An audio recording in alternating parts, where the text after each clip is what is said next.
And that's my intention. My goal is to help.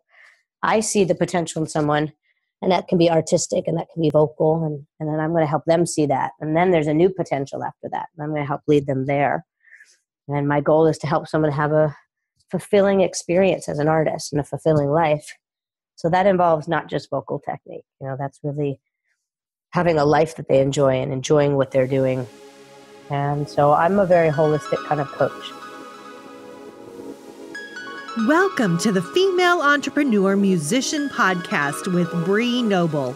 Bree is a musician, entrepreneur, speaker, and founder of Women of Substance Music Radio and Podcast. Bree's interviews with successful female musicians and industry pros are both inspirational and informational. She also answers your questions about the music business. Bree is on a mission to help you create great music, connect with your fans, and grow your business, and to truly become a female entrepreneur musician.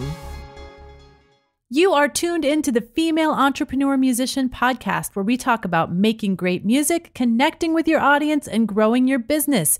My name is Bree Noble, and I've got a great interview coming up on the show today with Wendy Parr. She is a vocal coach of some artists that I know you'll recognize. She specializes in artist development, and she is generally a fantastic inspirer of creatives in general.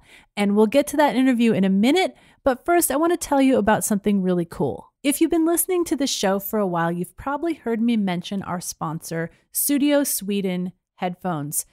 I'm extremely proud to have them sponsor this show, not only because they make a great product, but because they are innovators, because they're trying to bring together the world of headphones in a way that no one else has.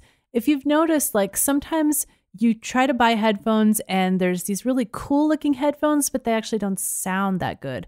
Or these headphones that sound amazing and they've got all the technology you want, but they're not really at all stylish. They are trying to bridge that gap. They're trying to bring together the technology and the fashion, and they really have done that in their line of headphones. Their headphones are all wireless and they do work with Bluetooth devices, but you do have the ability to connect a cord if you want to actually use them as corded headphones. They're so versatile, and I use them all the time, whether I'm on the go or I'm here in my studio recording. They are the perfect companion for all things audio. So I highly recommend you check them out at studiosweden.com. That's SUDIO Sweden.com. And you don't just have to be in Europe to take advantage of this. They have free worldwide shipping. So this is open to all of you, everyone that's listening right now. Go to studiosweden.com, check out how cool they look, and I can attest to how great they sound, and consider them as a great Christmas gift for somebody that you love, or maybe yourself. Now, I can't wait to share this interview with you. Let me tell you a little bit about Wendy Parr. Wendy Parr is an award-winning songwriter and one of the country's top vocal coaches, sought out by artists, managers, labels, and producers worldwide. She has coached Regina Spektor, Sarah Bareilles, Anna Torroja, Mandy Gonzalez, and A Great Big World. Man, some of my most favorite artists. Working with them from the first voice lesson to a Grammy Award, and with over 27 years of experience, Wendy is an artist, coach, mentor, vocal producer, and songwriter whose passion supports the artist's spirit, providing excellent technique for the purpose of authentic artist expression. Her work allows artists to develop and sustain their signature unique style. Wendy has led seminars, events, and the Artist Circle by Wendy Parr in New York, Los Angeles, Nashville, Atlanta, London, New Zealand, Russia, Australia, Liverpool, Argentina, Uruguay, India, and more. Here is my interview with Wendy Parr. So that's a little bit about Wendy Parr. So Wendy, let our listeners know a little bit, maybe something more personal about you, something that makes you unique, something that maybe we won't learn from your bio. That's a good question. Something personal about me. Well, I lived in India for half the year for 3 years. And that's very cool. Yeah, it was very cool. I miss it a lot. I'm the type of person that um, goes very deeply into things. Like I immerse myself in things when I want to experience or learn. So I tend to do those in 3-year cycles. And musically, I've done that where I've listened to only Latin music for 3 years. I've listened to only R&B music for 3 years. I listened to Indian music for 3 years. And then I'll go back to incorporating, like, it's more like, oh, all of this has changed me and I incorporate it into my life. But like if you had met me during that time, I was wearing, salwar kameez and singing in Hindi.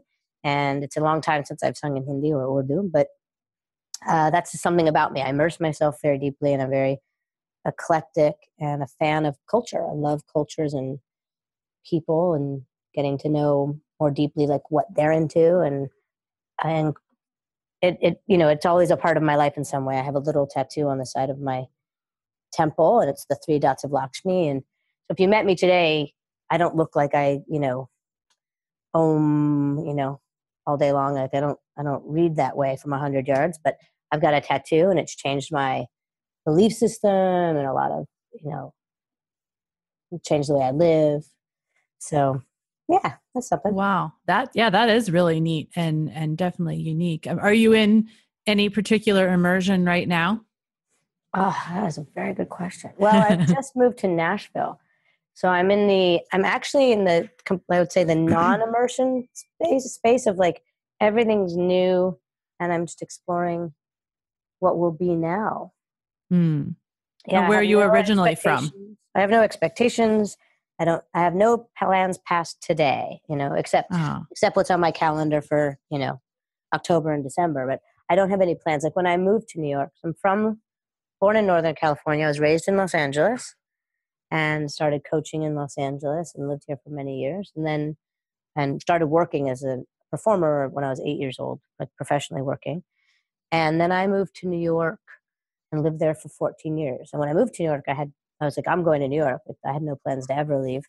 And then now I'm in Nashville and I'm in LA regularly. I'm in New York regularly coaching and I co-write with people and I work on different projects and I lead the artist circle. So I'm regularly in both cities, but I'm founded in Nashville now, which I'm really enjoying. That's awesome. I would love to live in several cities, although it might be a pain to like go back and forth and stuff, but I love having those different experiences instead of just staying in one place. So where did you start performing when you were 8? Let's see. I was doing commercials and voiceovers, like Saturday morning Kellogg's commercials, cereal commercials and stuff like that. My cousins would call me from the East Coast on a Saturday and say, did I just hear you on this commercial? I think that was you, right? I was like, yeah, that was me. So, I did commercials. I did some TV. I performed, at school, of course. And I was making original music by about the age of 10. And, demos in those days were full records made in a recording studio, sometimes like piano vocal, but often it was a record, ready to go. And I used to rent the studio from midnight, 1 a.m, 2 a.m, because that's when the rates were cheaper. And I'd go in and, work on original music and record original music. When I was like 15, I was playing 2 or 3 nights a week, performing with a trio doing jazz standards. And on the weekends, I was doing all the R&B showcases, things like that. Wow. So you were doing jazz standards and R&B showcases at the same time. So I'm assuming your style is very eclectic. Yeah, it is. I mean, at this point, I would say I'm very, I don't know, it's a good question. Like, I'm very soulful. I'm not an R&B singer, but I'm very soulful. I love polyrhythms and I love, writing and singing on the upbeat, so, and again, when I was doing jazz standards, by no means was I a jazz singer. I would say I'm much more a pop singer with a little bit of country lilt in my voice and a lot of soul. And if you listen to Dolly Parton and a lot of country, they're kissing cousins to R&B. That is true. That is true. Yeah. So did you have a path for yourself as an artist or did you more just go straight into the coaching side? Oh no, I was an artist first. I had no idea I was going to be a coach. Absolutely no idea. Now I understand like who I am. If you showed me how to fix a car, I'll be teaching somebody how to fix a car tomorrow. Like that's just who I am. I love passing on information and sharing things and hopefully improving people's lives. But I had no idea I was going to be a coach. No, I was planning on being a performer and a singer and songwriter. I got on stage a number of times with Patti LaBelle, and coaching happened when first when I went to college. I went to NYU, and Okay. I went for acting. So, my friends at school would do, like my friend, Michael Black is a very successful comedic actor and writer now. And they had a comedy troupe, and, they would ask me to help out, like, oh, we're doing this musical thing. Can you, help us do some harmonies? So I was always, at college, I was the singer. So people would ask me to help with things like that.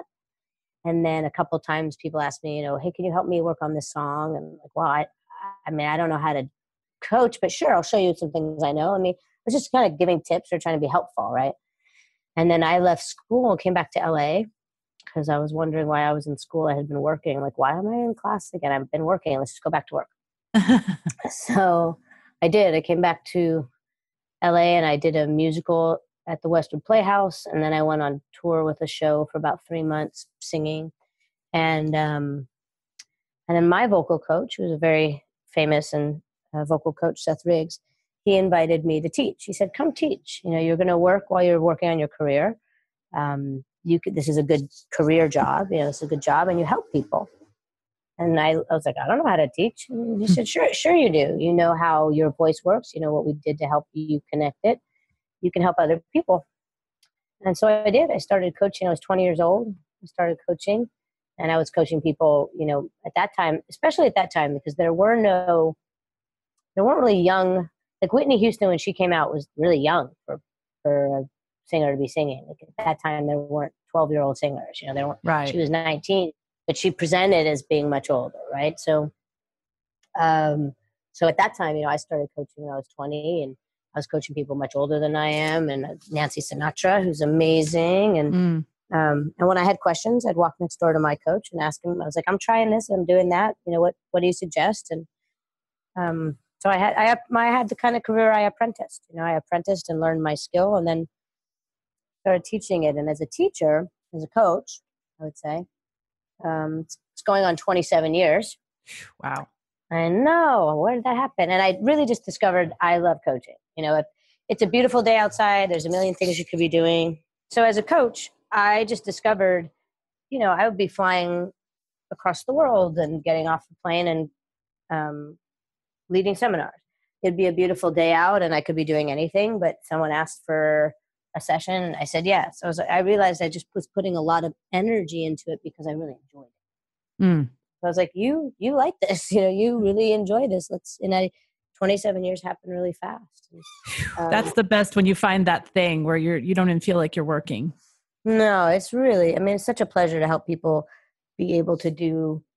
As Regina, I've been working with Regina Spektor for about 14 years, and we were having dinner last night and saying, like, someone asked if we were family, and we were like, yeah, kind of, like we're friends and family of friends. Because I said, I've known you longer than most. Like, you were one of the first artists I worked with in New York, and I've known her for so many years. And something she said to me, which I really appreciated, she said, I don't know if I've ever told you, Wendy, this, because I tell other people this, but you really showed me parts of my voice I didn't even know were there.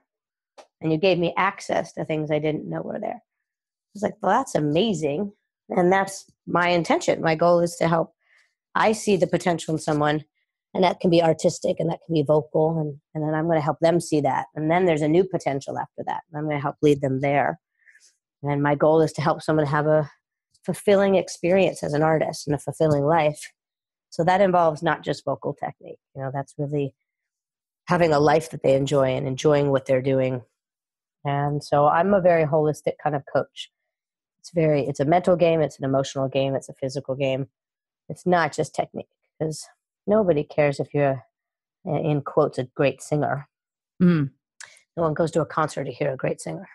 That is so true. So was it always that, or did you kind of move, you started out with just vocal coaching and move into more of that holistic and artist development and, getting them to be unique and authentic and get past any fears that they have? Did that all kind of develop over time?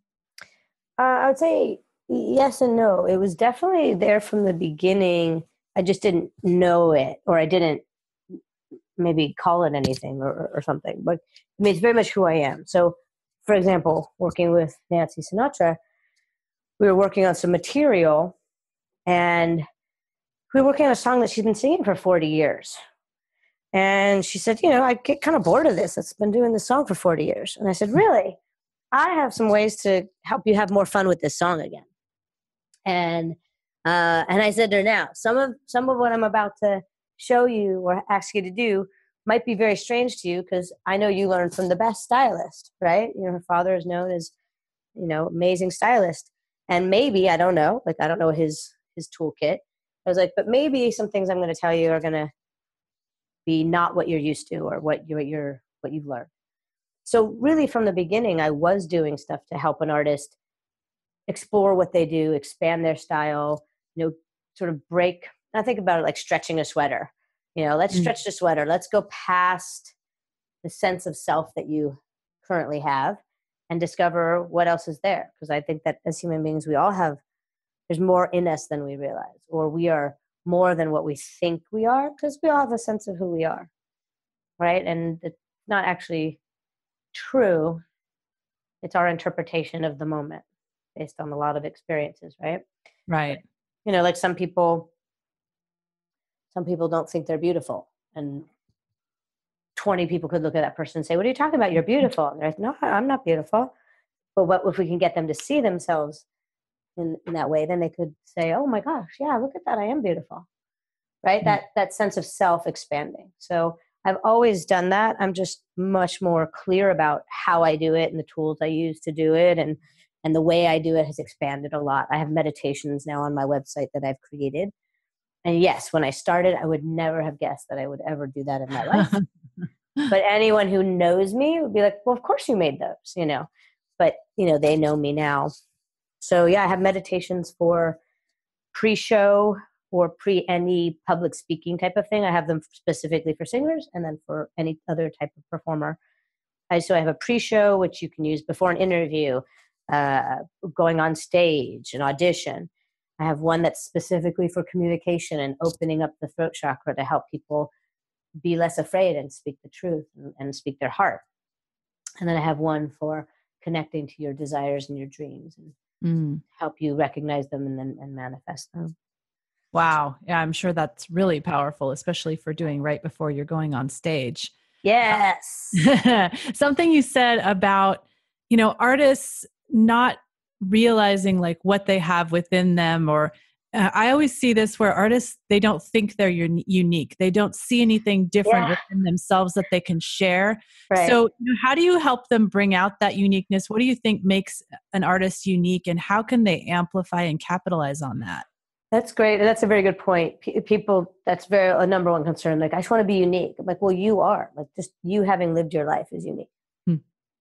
Yeah. So but part of that process. So many people don't see that. They just think I'm just so boring. Right. Yeah. But then if you ask questions about their life or their history or their experiences, you're like, well, that's far from boring. That's some cool stuff you've done and experienced and overcome.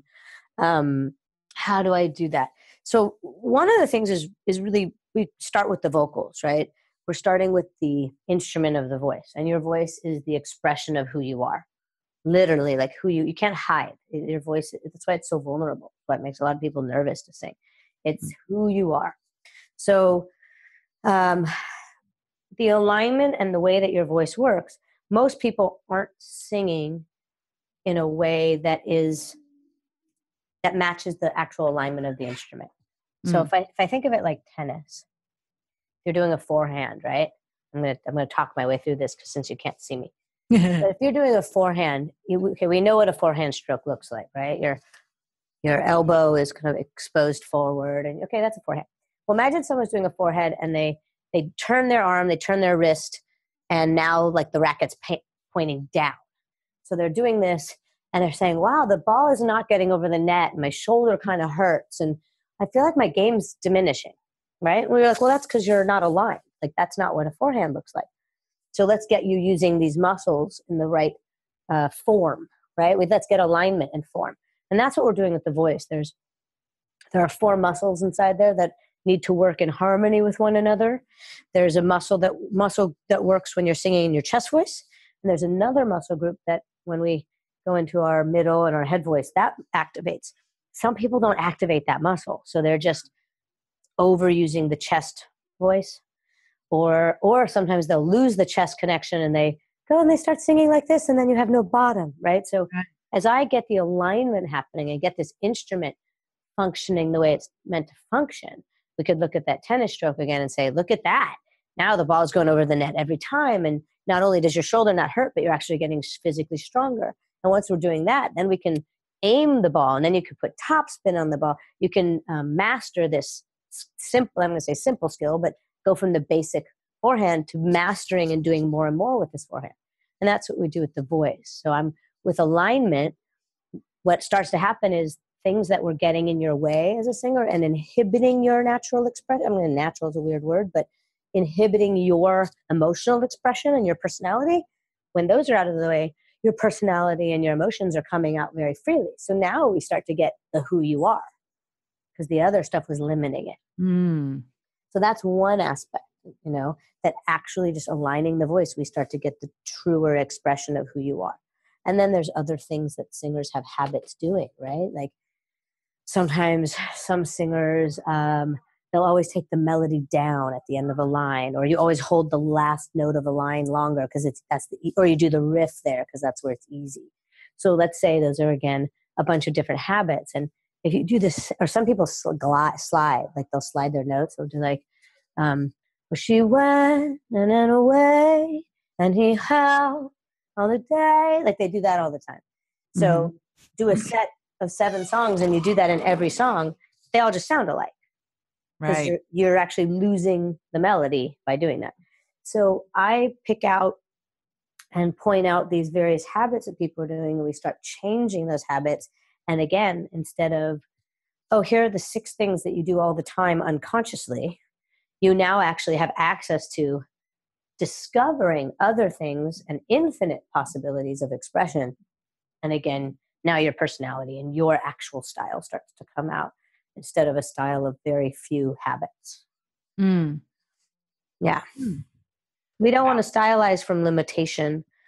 We want to clear the limitation and then come from a place of like true creation, total possibilities.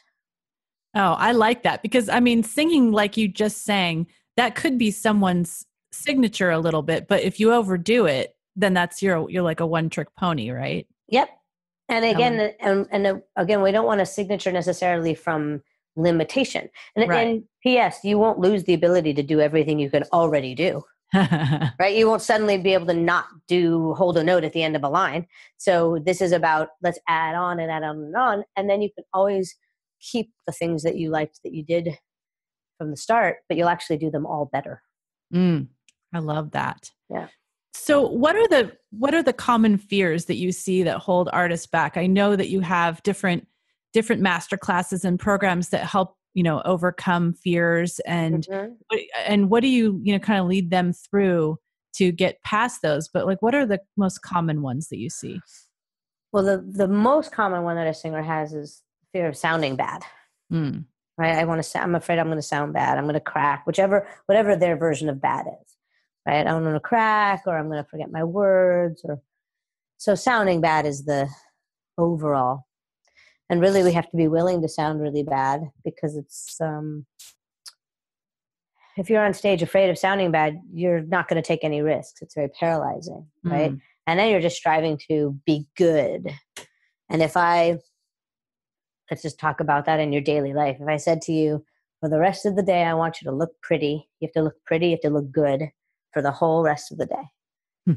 How would you feel going through your day? Paralyzed. You'd be really stressed out. You'd be very self-conscious. right? You get tired, like, oh my God, I'm so tired. I'm just trying to look good.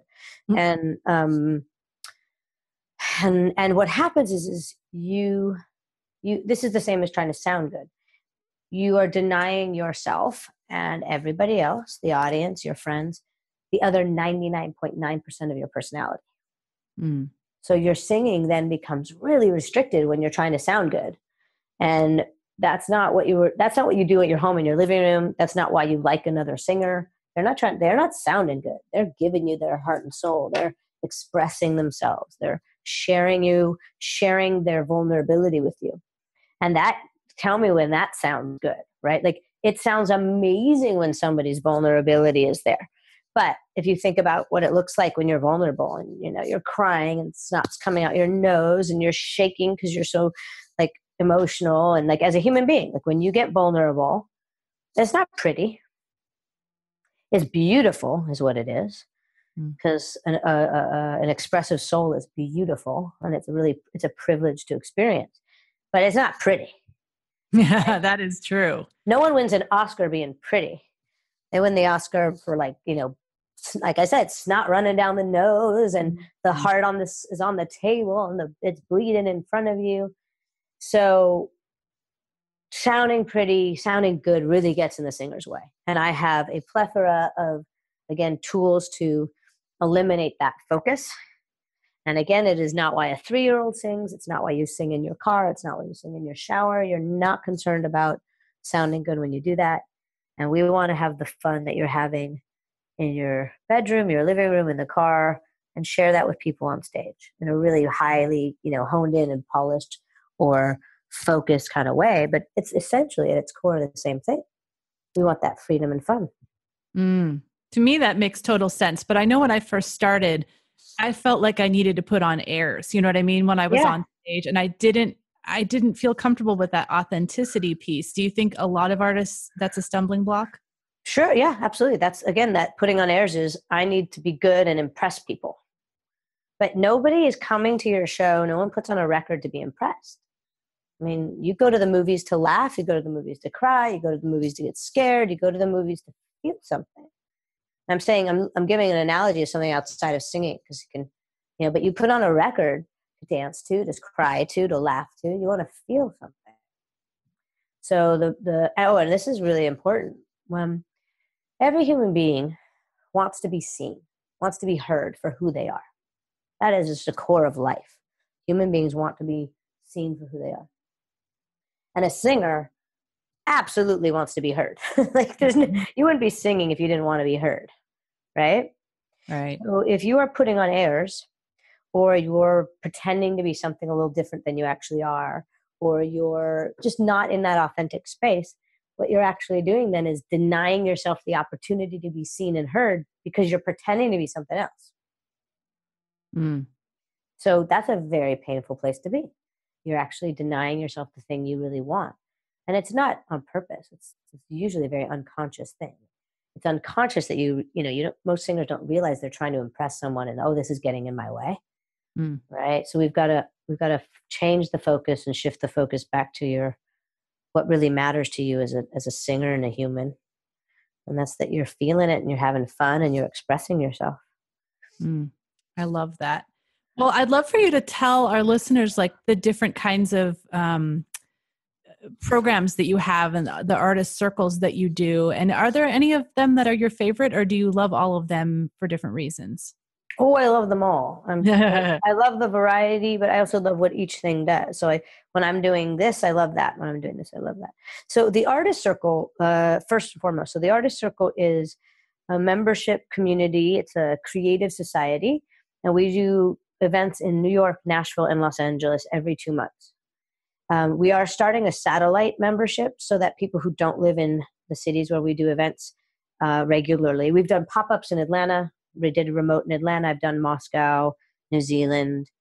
So the membership is going to have a satellite membership, which will provide a lot of resources and material for artists to be connected to the community in between events, and if you're not in a place with events. And then, like I said, I do pop-ups. So I can do a remote anywhere where I'm on Skype and there's a group of artists. And this is all types of artists, ages 12 and up, all disciplines. And you could think of it as life coaching meets 12-step meets artist development. We work on the mind, body, spirit of the creative. It's a network of creatives that can really support one another, collaborate and do work to help one another, share resources to help one another. So it's really wonderful. I love what is happening from it. Like I said, the partnerships I see happening, the friendships, the collaborations. I've seen artists, instead of giving up, find the encouragement from the group that they're now, they've released 3 singles. Now they're putting on their own shows. They're working on an EP. And like, this is one specific artist who's a member. And she said, I've never received encouragement to think that I could actually do this. And she's wonderful. Like if we had lost her as a singer, we would have really lost something beautiful in the world. Sometimes, again, in a room, there's been a 3-time Grammy winner and someone writing their first song, and they both told me how inspiring it was to talk with one another. Yeah. Wow. And there's photographers and there's painters and there's actors and there's chefs. There's just all different types of creatives. And so, on my website, there's the information about the events and joining as a member. And then I do seminars. So varies when I travel. As I said, like I went to Moscow recently and I did a vocal technique seminar. I did a performance seminar. I did a vocal seminar for business, people in business using their voice. And again, that's important. I think that's something that's needed too, because so many of us are teaching or on stage speaking, and if you don't know how to produce your voice, you can really screw it up. Yeah. And there's that aspect, right? Like there's just getting the voice to work aspect. And then again, there's the authenticity aspect. Like here's someone who maybe isn't a public speaker and like, well, how do I, like, what are some ways that I can ground myself and keep my composure and be effective in my communication when they're not comfortable speaking, right? So that, and then we did the artist circle with 40 people at the artist circle in Moscow, and we did a performance workshop, and that's really about helping artists, again, to find their style, explore their style in songs. So I travel and do multiple seminars like that, and then the artist circle is regularly in those 3 cities: Nashville, New York, and LA. That's awesome. And do you do social media? Can anyone find you on social media? Oh, yeah. Wendy Parr. I'm on Instagram. Instagram is my most active because I love taking pictures and videos. And I'm on tour with the band Paris right now. So there's like backstage stuff there. So, yeah, I'm on Instagram, Facebook. There's a Wendy Parr official page on Facebook, and Twitter, YouTube. Spotify. I have some Spotify playlists of songs that I have either written or contributed on artists I work with, and then artists that I love and find inspiring.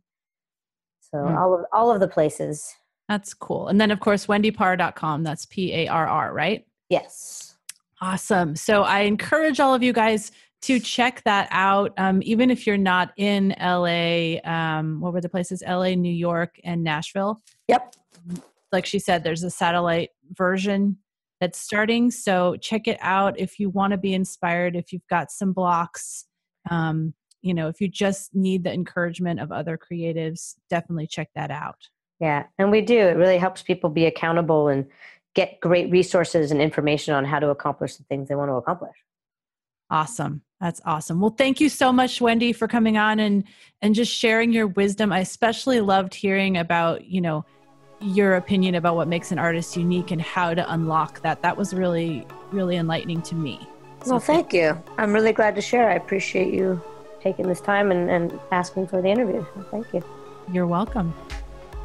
Now go out and make great music, connect with your fans, and grow your business. Female Entrepreneur Musician has been brought to you by FEMusician.com and FemaleMusicianAcademy.com. With editing by Jen Eads of 317 Sound Design and music by Stella Ronson.